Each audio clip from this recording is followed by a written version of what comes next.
Bismillahirrahmanirrahim. Assalamualaikum warahmatullahi wabarakatuh. Alhamdulillah wassalatu wassalamu ala Rasulillah wa ala alihi wa sahbihi wa mawalah wa la hawla wa la quwata illa billahi wa ba'd.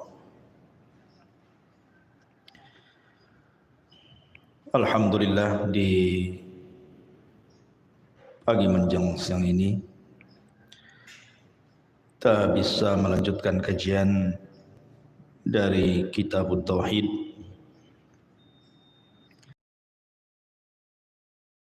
ke 32 tentang bab yang bicara tentang tawakal.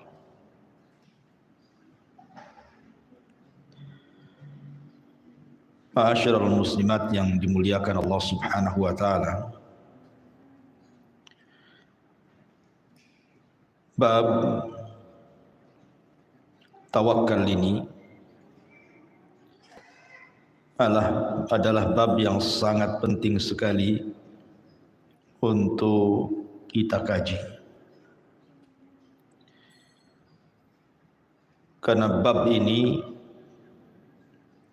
menjelaskan tentang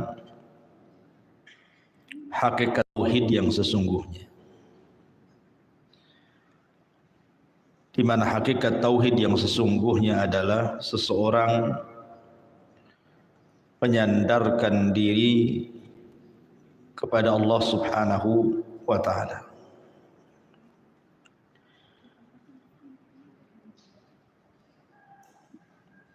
Di sini muallif rahimahullahu taala membawakan beberapa dalil dari ayat-ayat dalam Al-Quran dan juga hadis-hadis Nabi sallallahu alaihi wasallam tentang pentingnya tawakal atau menyandarkan diri kepada Allah Subhanahu wa taala. Di antaranya beliau mencantumkan ayat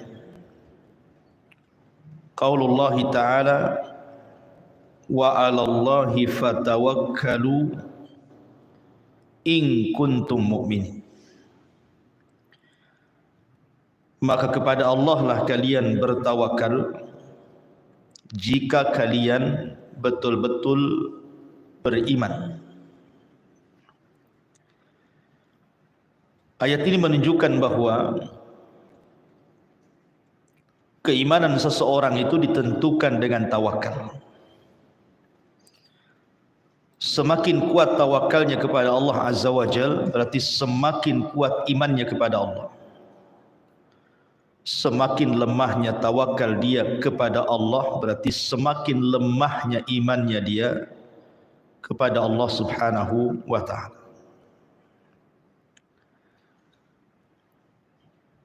Ada beberapa kisah yang menarik seputar tawakal.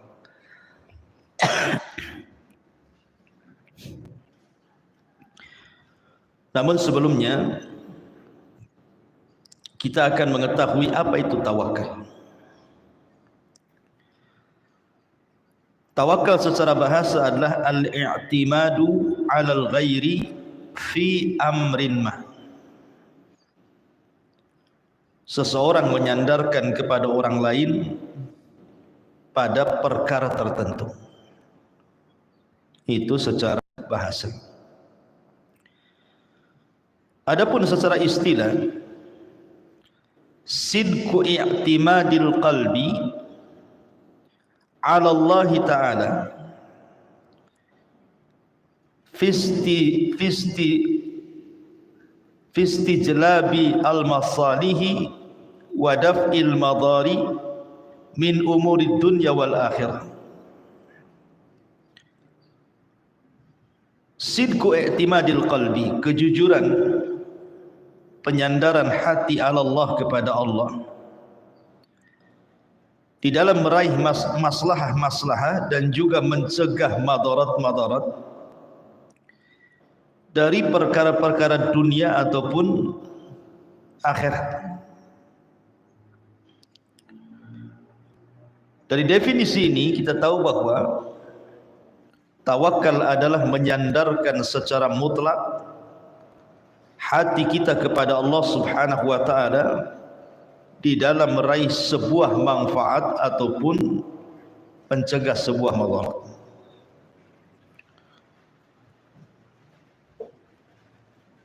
Dahulu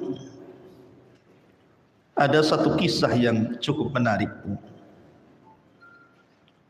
Ada ulama salaf namanya Hatim At-Tai, Hatim Al-Asam. Hatim Al-Asam ini adalah seorang alim, abid dan zahid. Orangnya alim, orangnya juga ahli ibadah, dan orangnya juga sangat zuhud. Dan itu sangat dikenal sampai ke telinga para penguasa. Hatim Al-Asam. Jadi suatu ketika Hatim Al-Asam ini ingin berangkat haji. Dia kumpulkan seluruh keluarganya, istrinya dan seluruh anak-anaknya, kemudian mengemukakan keinginannya bahwa dia ingin berangkat haji. Tapi seluruh keluarganya menolak dan mengatakan, kalau engkau berangkat, lalu siapa yang akan mencukupkan kehidupan kami di sini? Lah kebetulan Hatim Al-Asam ini memiliki anak perempuan yang salihah. Dari semua anak-anaknya, ada pula satu anak perempuannya yang sangat salihah. Ketika seluruh keluarganya khawatir dengan kehidupannya kalau ditinggal oleh Hatim Al-Asam, maka anak putrinya yang satu ini mengatakan, "Ya abi, idhab falasta birazik." Wahai ayahku, kalau engkau ingin berangkat haji, berangkat sana, karena engkau bukan zat pemberi rizki untuk kami. Maka kemudian Hatim Al-Asam pun merasa tenang dengan salah satu putrinya ini. Berangkatlah Hatim Al-Asam ini untuk melaksanakan haji. Dan kita tahu bahwa haji di zaman dulu itu kan bukan haji seperti hari ini, bisa berbulan-bulan. Kemudian setelah kemudian Hatim Al-Asam ini berangkat meninggalkan keluarganya, maka keluarganya mulai cemas-cemas dan menyalahkan salah satu putrinya ini dan mengatakan bahwa ini semua gara-gara kamu. Coba kamu tidak mengatakan pergilah, tentu kehidupan kami tidak susah seperti ini. Lalu apa yang kita akan makan nanti setelah habis bekal ini? Maka akhirnya putrinya di malam hari dia pun tahajud. Kemudian setelah sholat dia berdoa kepada Allah Subhanahu wa ta'ala dan mengatakan, "Ya Rabb, Engkau sudah membiasakan kepada kami dengan rizki, dengan keberadaan ayah kami di tengah-tengah kami. Maka janganlah hinakan diriku di tengah-tengah keluargaku."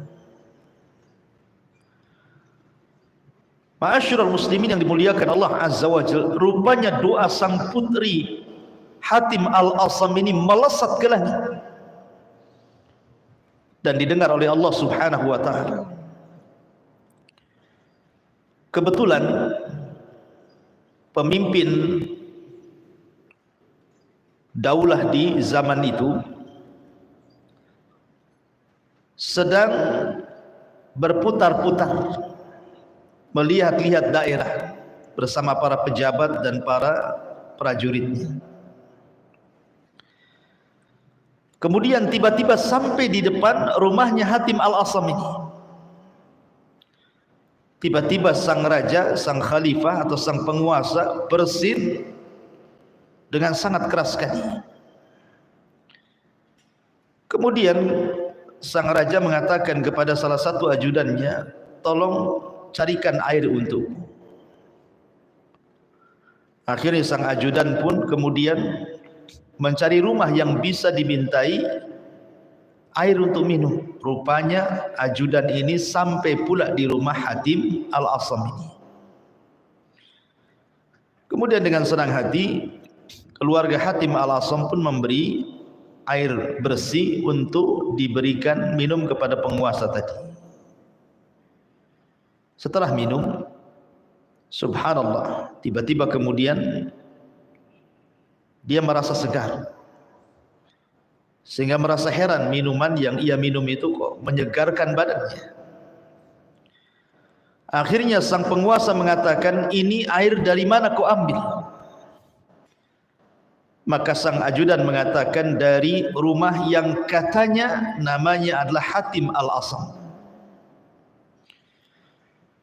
Maka sang penguasa kemudian heran, apakah yang dimaksud Hatim Al-Asam adalah seorang abid yang masyhur, seorang ahli ibadah yang masyhur, seorang ahli zuhud yang masyhur. Maka orang-orang mengatakan, ya, dialah Hatim Al-Asam yang kau maksud. Maka sang penguasa mengatakan, kalau begitu di mana dia? Saya ingin berjumpa dengan dia. Maka orang-orang di sekitarnya mengatakan, Hatim Al-Asam sedang pergi haji dan dia meninggalkan keluarganya. Maka tiba-tiba kemudian sang penguasa ini mengatakan kepada para ajudannya, para prajuritnya, sungguh karena dia sedang berangkat haji, maka kita harus memuliakan keluarganya.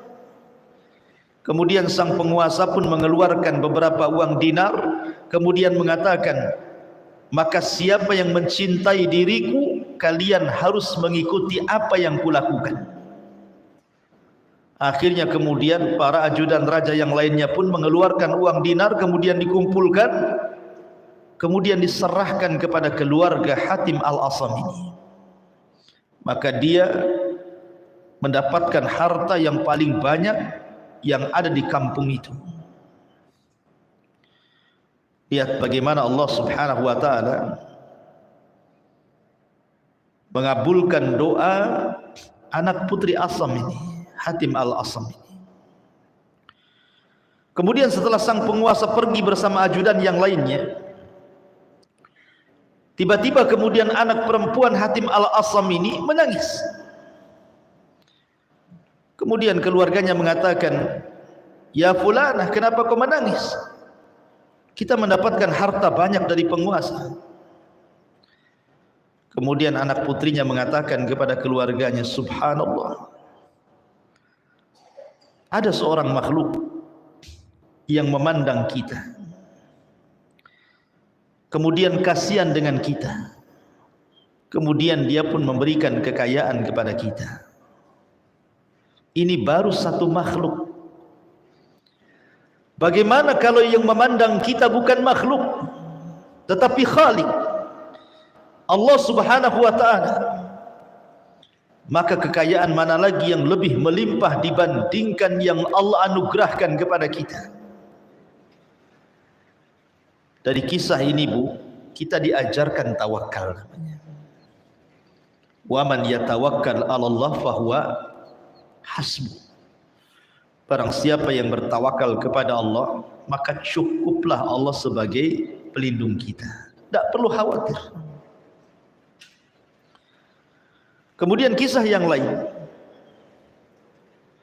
di zaman Amirul Mukminin Umar bin Khattab radhiyallahu anhu. Umar bin Khattab radhiyallahu anhu berjumpa dengan seorang bapa yang sedang menggandeng putranya. Umar pun heran. kenapa ada anak yang mirip sekali wajahnya dengan ayahnya, mirip kurang lebih fotokopiannya. Sehingga kemudian Umar bin Khattab radhiyallahu anhu bertanya kepada sang ayah ini, kenapa sampai mirip tuh anaknya dengan dia? Akhirnya kemudian sang ayah bercerita di hadapan Amirul Mukminin Umar ibn Khattab radhiyallahu anhu. Apa kisahnya? Dia mengatakan, ya Amirul Mukminin, dahulu aku punya istri yang sedang hamil dan mengandung, dan ketika itu kehidupan kami serba kekurangan. Maka aku mengatakan kepada istriku yang sedang hamil, akan niatku untuk bekerja di tempat yang cukup jauh. Istriku melarangku, karena tahu dia dalam kondisi hamil tidak mau ditinggalkan diriku. Maka akhirnya kemudian aku tenangkan istriku dan kuletakkan tanganku di perutnya, dan aku katakan, ya Allah, astaudiukallah, aku titipkan anakku ini kepadamu ya Allah. Jadi sang ayah ini mengatakan kepada istri yang sedang hamil dan meletakkan tangannya dan mengatakan, ya Rabb, aku titipkan anakku yang ada di perut istriku kepada Allah. Kemudian dia pun pergi. Setelah kemudian beberapa bulan yang harusnya istrinya sudah melahirkan, dia pun pulang. Dan dia ingin menyaksikan kelahiran putranya. Tetapi sesampainya di rumah, tiba-tiba rumahnya penuh sesak dengan orang. Kemudian dia bertanya, ada apa ini? Maka kerabatnya mengatakan, istrimu sudah meninggal dunia. Maka dia pun mengatakan, inna lillah wa inna ilaihi raji'un. Kemudian keluarga ini menceritakan kepada sang suami ini dan mengatakan, tahukah kamu bahwa ada peristiwa yang luar biasa yang terjadi kepada istrimu saat meninggal? Maka meninggal dunia. Kemudian kami kuburkan bersama anakmu yang ada di perutnya itu, karena kami sangka dua-duanya meninggal dunia. Setelah kami kuburkan, tiba-tiba di hari pertama kuburannya keluar asap. Kemudian di hari kedua keluar asap lagi. Kemudian di hari ketiga keluar asap lagi. Maka kami heran. Akhirnya kami gali kuburan istrimu. Rupanya setelah kami gali sampai akhirnya kemudian sampai di dasar lahat. Maka kami melihat istrimu sedang terduduk dan di hadapannya ada bayimu yang baru melahirkan. Subhanallah, istrinya tetap mati, menyelamatkan. Dan tidak pernah menyanyiakan kepada siapapun yang menyandarkan perwasalam. Ada seorang laki-laki dari Bani Israel yang selalu menghina Nabi Musa. Jadi ada dengan ucapan yang maha menyakitkan Nabi Musa alaihi salatu wassalam dan mengatakan, kenapa mesti Musa yang jadi nabi? Kenapa mesti Musa yang bicara dengan Allah? Musa manusia, bukan malaikat. Akhirnya Musa pun emosi. Namanya manusia juga Nabi Musa itu, bukan malaikat, emosi juga. Marah dia. Akhirnya dia berdoa kepada Allah Subhanahu wa taala. Kemudian Allah mengatakan, "Ya Musa, engkau tidak tinggal perintahkan gunung timpakan kepada orang yang mengolok-olok kamu, atau engkau tinggal perintahkan bumi suruh telan orang itu, atau engkau tinggal perintahkan lautan suruh ditimpakan lautan ke kepalanya. Terserah makhluk mana yang kau perintahkan, aku akan perintahkan makhluk itu menurut kata-katamu." Akhirnya kemudian Nabi Musa pun agak tenang. Tiba-tiba kemudian dia berjumpa lagi dengan orang yang bicara seperti itu lagi. "Hei Musa, kenapa mesti engkau yang jadi nabi dan rasul? Hei Musa, kenapa mesti engkau yang bicara dengan Allah, kenapa bukan yang lainnya?" Akhirnya Musa pun memerintahkan bumi dan mengatakan, "Ya ard ibla'i, wahai bumi, telanlah orang ini." Akhirnya kemudian orang ini pun ditelan bumi. Tiba-tiba bumi kemudian belah. Kemudian dia dan kekayaannya masuk ke dalam bumi.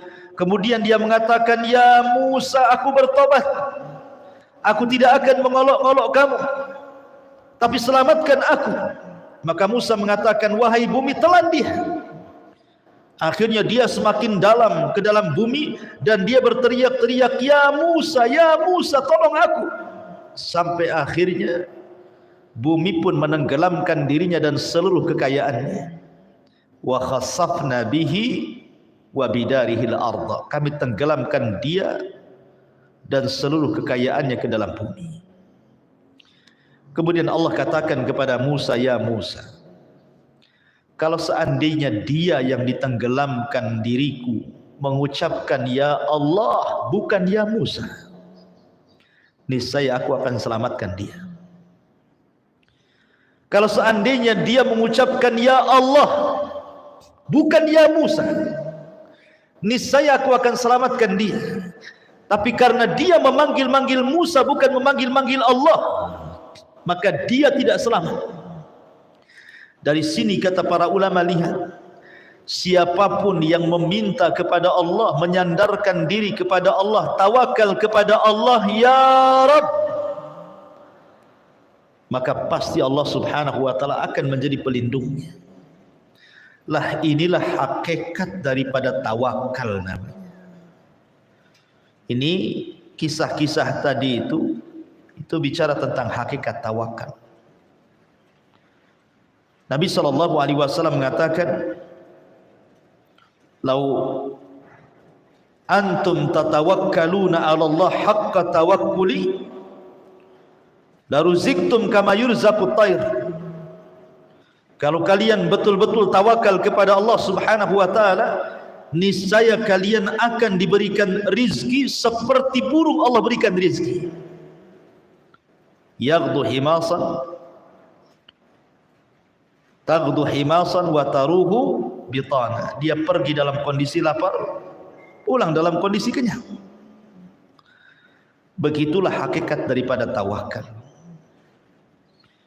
Orang yang kuat tawakalnya kepada Allah, dia tidak pernah takut kepada siapapun kecuali kepada Allah.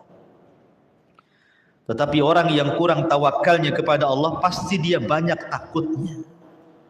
Takut masa depannya, takut akan kehidupan anak-anaknya, takut akan kehidupan ekonominya, takut akan segala-galanya. Bagaimana nanti anak-anaknya, bagaimana nanti kehidupannya, bagaimana nanti makan minumnya, dan begitu seterusnya. Orang yang tidak pernah tawakal hidupnya kepada Allah dan menyandarkan kepada makhluk, maka tidak akan mendapatkan ketenangan selamanya. Ketika seorang istri hanya menyandarkan kehidupannya kepada suami bukan kepada Allah, maka hidupnya tidak akan tenang. Sandarkan kepada Allah bukan kepada suami. Suami itu hanya sebab saja. Ma'asyiral muslimat yang dimuliakan Allah Subhanahu wa taala. Di sini muallif rahimahullahu taala mengatakan wa 'alallahi fatawakkalu in kuntum mu'minin. Kepada Allah lah kalian bertawakal jika kalian betul-betul orang-orang yang beriman. Kemudian juga Allah mengatakan innamal mu'minuna alladzina idza dzukirallah wajilat qulubuhum wa idza tuliyat alaihim ayatuhu zadatuhum imana wa ala rabbihim yatawakkalun. Sesungguhnya orang-orang yang beriman adalah orang-orang yang apabila disebut-sebut Allah bergetar hatinya, dan apabila dibacakan pada mereka ayat-ayat Allah bertambah keimanannya, dan juga atas Rabb mereka bertawakal kepadanya. Di sini juga menunjukkan bahwa sifat orang-orang yang beriman adalah orang-orang yang senantiasa bertawakal kepada Allah Subhanahu wa taala. Perintah tawakal di dalam Islam itu mencakup segala perkara. Bahkan saat tidur saja, Bu, saat ibu tidur, Nabi SAW mengajarkan satu doa yang isinya tawakal semua. Apa kata Nabi SAW dari hadis Bara bin Azib radhiyallahu anhuma? Kata Nabi SAW, "Idza ataita madja'aka fatawadda wudu'aka lis-shalah, thumma taji 'ala syikil ayman." Kata Rasul, apabila engkau hendak pergi ke pembaringan, ke tempat tidurmu, berwudulah seperti wudumu untuk salat, kemudian berbalinglah ke lambung sebelah kanan. Tsumma qul, kemudian katakan, Allahumma aslamtu wajhi ilaika wa fawwadtu amri ilaika wa aljahtu dhahri ilaika raghbatan wa rahbatan ilaika la malja'a wa la manja minka illa ilaika amantu bi kitabika alladhi unzil wa bi nabiyyika alladhi ursil fa imitta min lailatika fa anta 'alal fitrah waj'al kunna akhira ma tatakallamu bi. Dalam riwayat fa imitta 'alal fitrah fa in ishta 'ala khairin. Kata Nabi SAW, apabila sudah berwudu, wudumu untuk salat, kemudian engkau membaringkan dirimu ke lambung sebelah kanan, kemudian engkau berkata, ya Allah, aku serahkan wajahmu kepadamu, aku serahkan urusanku kepadamu, aku serahkan punggungku kepadamu, rasa harap dan takut hanya kepadamu, tidak ada tempat lari dan tidak ada tempat selamat kecuali kepadamu. Aku beriman dengan kitabmu yang kau turunkan, dengan nabimu yang kau utus. Maka jika kita sudah membaca ini, kata Rasul, kalau engkau mati dan tidak hidup lagi besoknya, maka engkau mati di atas fitrah. Tapi kalau engkau dihidupkan, maka engkau hidup di atas kebaikan. Lihat, di dalam hadis ini Nabi SAW mengajarkan kepada kita, hatta dalam masalah tidur sekalipun, Bu, kita disuruh untuk bertawakal kepada Allah, dengan menyerahkan kehidupan kita saat tidur kita kepada Allah. Dan siapapun yang bertawakal saat tidurnya, kemudian Allah takdirkan di pagi harinya dia meninggal dunia, maka dia meninggal di atas fitrah. Artinya fitrah tanpa dosa, husnul khatimah. Tapi kalau dia dihidupkan kembali oleh Allah di pagi harinya, maka Allah berikan kehidupan yang baik kepadanya. Lihat bagaimana buah daripada tawakal. Tidur saja kalau kita bertawakal, maka kita kalaupun meninggal di atas kebaikan, kalaupun hidup di atas kebaikan juga. Luar biasa. Termasuk juga kalau kita keluar rumah, Kata Nabi SAW, "Idza kharaja ar-rajulu min baitihi faqala bismillah tawakkaltu 'ala Allah, la haula wala quwata illa billah." Apabila seseorang keluar dari rumahnya kemudian mengucapkan bismillah tawakkaltu 'ala Allah, la haula wala quwata illa billah. Bismillah dengan menyebut nama Allah, aku bertawakal kepada Allah karena tidak ada daya dan kekuatan kecuali milik Allah. Maka akan dikatakan kepada orang ini, hudita wa kufita wa wukita. Maka engkau akan diberikan hidayah, engkau akan dicukupi, dan engkau akan dihindarkan dari keburukan. Keburukan syaitan. Subhanallah. Ibu kalau keluar rumah nih, kayak sekarang nih, bukan keluar dari rumah ke pengajian. Kita kan tidak tahu kondisi rumah seperti apa, Bu ya. Boleh jadi rumah itu kemalingan, boleh jadi rumah itu kebakaran, lupa mungkin matiin kompor, boleh jadi juga kebakaran karena korsleting listrik gitu ya. Boleh juga karena mungkin ada musibah, ada gempa, ada apa, kita tidak tahu, Bu kan. Kita meninggalkan rumah walaupun tidak jauh ke pasar, ke pengajian, kita tidak tahu kondisi rumah kan. Yang bisa menjaga rumah kita hanyalah Allah. Makanya kenapa kita dianjurkan untuk menyerahkan rumah kita kepada Allah saat kita pergi kan? Supaya rumah kita tidak diberikan keburukan, dan kita pun yang keluar rumah diberikan hidayah, dicukupi dan dijauhkan dari gangguan syaitan. Dan itu buah daripada tawakal. Luar biasa gitu ya.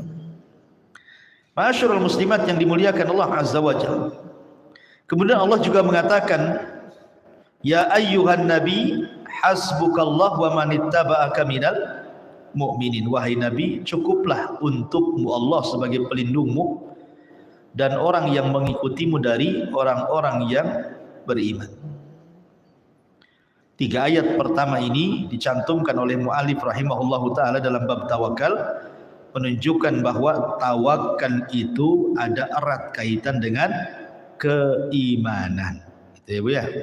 Jadi kalau ibu makin kuat tawakalnya berarti makin kuat imannya. Ketika ibu makin lemah tawakalnya berarti lemah imannya. Kemudian setelah itu Allah Subhanahu wa taala berfirman, "Wa man yatawakkal 'alallah fahuwa hasbuh." Barang siapa yang bertawakal kepada Allah, maka cukuplah Allah sebagai pelindungnya. Kemudian mu'alif mencontohkan kisah tentang Ibrahim alaihi salatu wassalam dan kisah Rasul kita Muhammad sallallahu alaihi wasallam. Bagaimana kisah kedua nabi ini?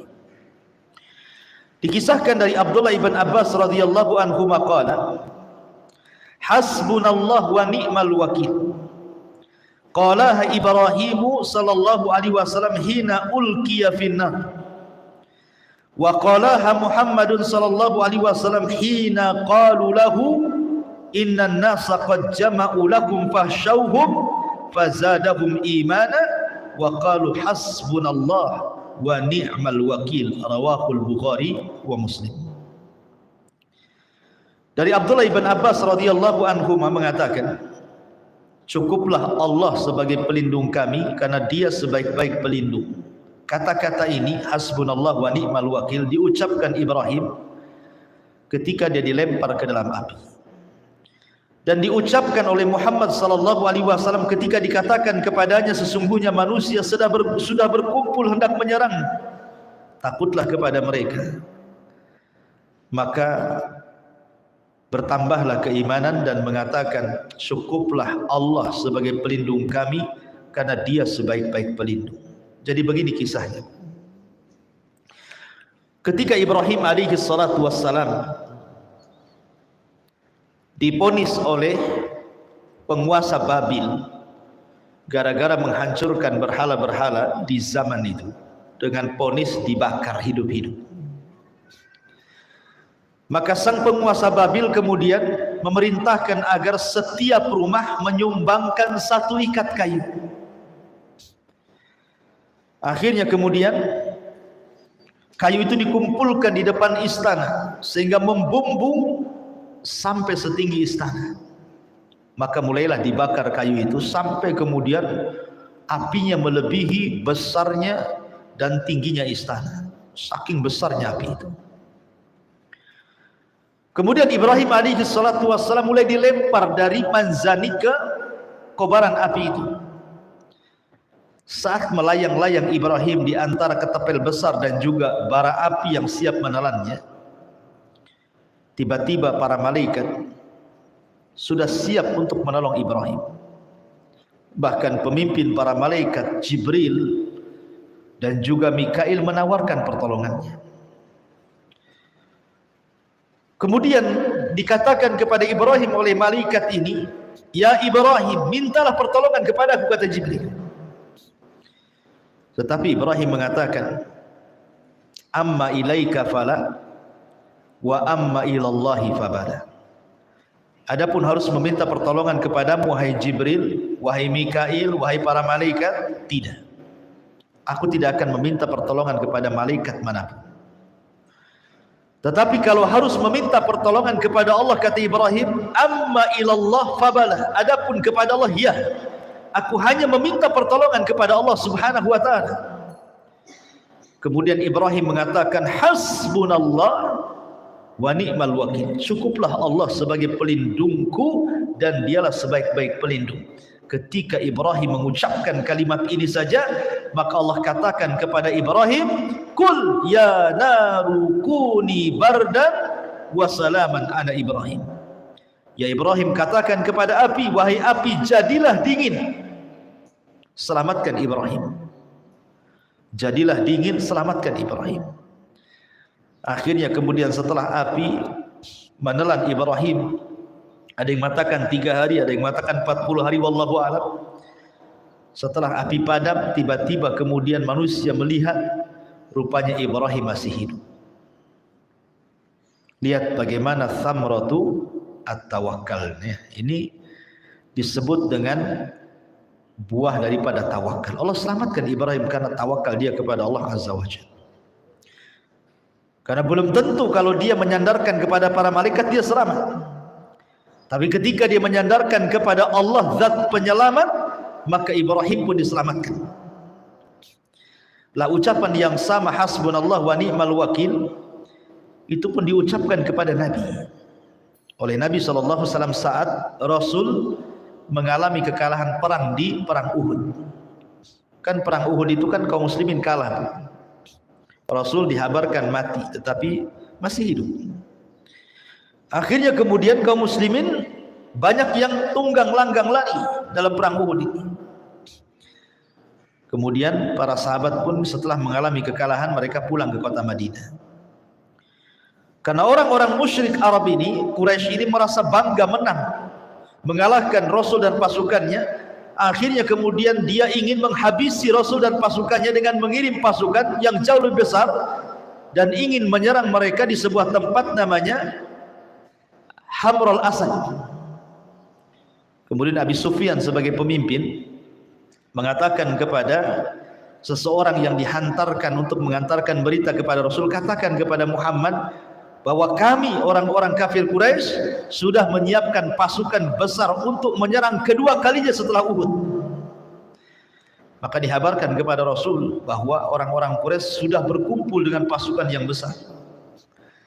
Tetapi Rasul mengajarkan kepada para sahabat untuk tidak ciut, tidak takut. Maka bertambahlah keimanan Rasul dan kaum muslimin, dan mereka pun mengatakan hasbunallah wa ni'mal wakil. Cukuplah Allah, karena Allah lah sebaik-baik pelindung. Akhirnya mereka pun bergerak ke Hamrul Asad. Rupanya orang-orang Quraisy pun ketakutan dan pulang kembali ke Quraisy. Lihat bagaimana Allah berikan kekuatan kepada pasukan Nabi SAW yang kuat tawakalnya kepada Allah Subhanahu wa taala. Inilah dalil-dalil yang dicantumkan oleh muallif tentang masalah tawakal. Tetapi di sini yang ingin saya katakan, kenapa muallif mencantumkan bab ini dan berkaitan dengan tauhid, bahwa kita tidak boleh tawakal kecuali kepada Allah. Karena banyak di masyarakat nih Bu ya, ada orang tawakal kemana? Ke orang-orang mati, ke kuburan-kuburan para wali, ke kuburan orang-orang soleh, tawakal kepada mereka. Datang ke kuburan berziarah itu bukan untuk mengingat kematian atau berdoa, Bu ya. Malah minta di situ. Minta sesuatu kepada yang ada di kuburan. Minta rizki, minta jodoh, minta usahanya dilancarkan, minta jabatannya dinaikkan, dan begitu seterusnya. Ini tawakal syirik namanya. Tidak boleh bertawakal kepada selain Allah. Makanya Rasul mengajarkan kepada Mu'adz bin Jabal radhiyallahu an, idza sa'alta fas'al, kepada Mu'adz, idza sa'alta fas'alillah wa idza sta'anta fasta'in billah. Kalau minta, mintalah kepada Allah. Kalau minta pertolongan, mintalah pertolongan kepada Allah. Jangan kepada kuburan. Jangan kepada makhluk yang tidak sanggup memberikan apapun. Dahulu ada seorang alim, seorang ulama. Dia mengarang kitab tafsir dengan catatan tangannya. Setelah selesai, dia mencatat dengan tangannya kitab tafsir ini. Jadi dia ingin mencetaknya dalam bentuk cetakan, bukan tulisan tangan. Akhirnya kemudian dia pun ingin berangkat ke kawannya yang jauh di sana. Kebetulan kawannya itu orang kaya. Mudah-mudahan dengan kekayaannya bisa menyisihkan uangnya untuk mencetak kitab tafsir yang dikaryanya lewat tulisan itu. Akhirnya di tengah jalan kemudian dia berjumpa dengan orang. Kemudian ditanya, hendak pergi ke mana wahai fulan? Maka dia mengatakan, aku hendak pergi ke kawanku. Kebetulan saya punya karya tafsir dengan catatan tanganku dan ingin dicetak. Mudah-mudahan kawanku punya uang dan bisa mencetak dengan uangnya, dan kita bisa membagi hasilnya. Akhirnya orang ini mengatakan, ya fulan, coba tafsirkan satu ayat kepadaku. Iyyaka na'bud wa iyyaka nasta'in. Hanya kepadamu ya Rabb kami beribadah, dan hanya kepadamu ya Rabb kami meminta pertolongan. Akhirnya setelah dia mentafsirkan dua ayat itu, dia pun berpikir dalam hatinya, bodoh sekali diriku. Kenapa aku meminta pertolongan kepada temanku? Akhirnya tidak jadi dia. Dia pulang lagi ke rumahnya. Dia berdoa kepada Allah Azza wa Jalla, mudah-mudahan Allah Subhanahu wa taala mengirimkan kepadanya orang yang mau mencetak kitabnya. Akhirnya kemudian datanglah beberapa hari setelahnya orang yang memang mencari-cari karya-karya orang untuk dicetak kemudian dibagi hasil. Sampailah kemudian orang ini ke rumah orang yang mengarang kitab tafsir itu. Akhirnya kemudian berjumpa, kemudian sepakat untuk dicetak dan bagi hasil. Akhirnya pun dicetak dan luar biasa. Bagaimana di sini diajarkan bahwa jangan meminta pertolongan kecuali kepada Allah, karena Allah lah yang akan menolong hamba-hambanya. Wallahu a'lam bishawab. Ini yang bisa saya sampaikan. Taib, sebelum saya tutup, silakan kalau ada yang mau bertanya.